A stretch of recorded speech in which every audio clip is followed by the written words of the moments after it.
So this plant here is Feverfew, and yes, it does have some similarities to daisies because it is from the same family. And as the name suggests, it's got a long-standing history in folk medicine for reducing fevers.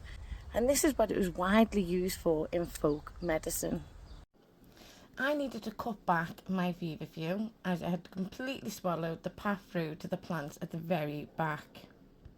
Waste not, want not, however, I will prepare the flower heads so that I can use them in teas as I need, and it will go in the family apothecary.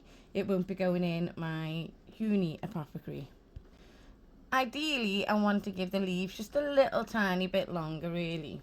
So I'm going to leave as much of the plant as I can until I'm truly ready to harvest this. This is just my starter harvest to try and attempt to dig a way through the path. As mentioned before, the name Feverfew gives away its long-standing historical use in folk medicine. And you can find studies on the NIH website. I don't know why, but that is a tongue twister for me. As well as other online journals, all based around Feverfew and the properties, its scientific name, Tenacitum parthenium. And according to these studies, Feverfew contains flavonoids and parthenolide, and this is in the leaves and the flowers. And in studies, this is showing significant analgesic, which is pain relieving, properties. It was proven to be an anti-inflammatory and antipyretic, which is a fancy way of saying it reduces fevers. So it does show that our great-grandparents were right after all when it came to some aspects of folk medicine. Today, Feverfew is still used clinically and is used for fevers, migraines, arthritis, colic, colitis, and sometimes even as a mild laxative. And once again, our ancestors were ahead of us because they were also aware that it's an emmenagogue and an abortifacient. So this means it's one to avoid during pregnancy. But as with all herbs, please do your own research. But there are other factors to consider, such as whether you are on blood thinners, that you need to take into consideration when it comes to Feverfew itself.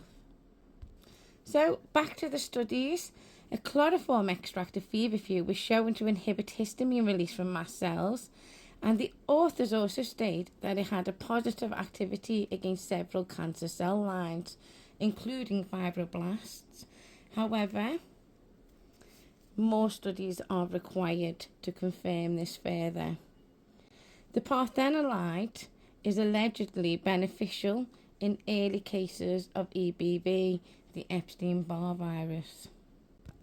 And in vitro studies basically means in a petri dish. And then obviously some of the studies you will find will be tested on humans, and those ones will always have a control group. Another use in folk medicine was infusions, which is essentially a steeped tea being used as an insect repellent. So maybe that's one we could try this summer ourselves. It's a midsummer herb and has long association with protection magic.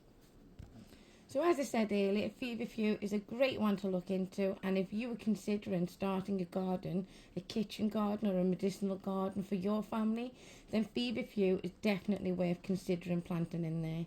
And not only that, and not only does it have some wonderful properties, but it's also a pretty flower too. I will say that a tea blend I've always used for supporting my children through fevers is Feverfew, elderflower, yarrow and peppermint. However, it depends on what the root cause of that fever was, because I may add or even remove herbs from that combination. So it's always advisable to do your own research before working with any of the herbs in any of the videos on my platform, especially as some people can have allergies to this family of plants.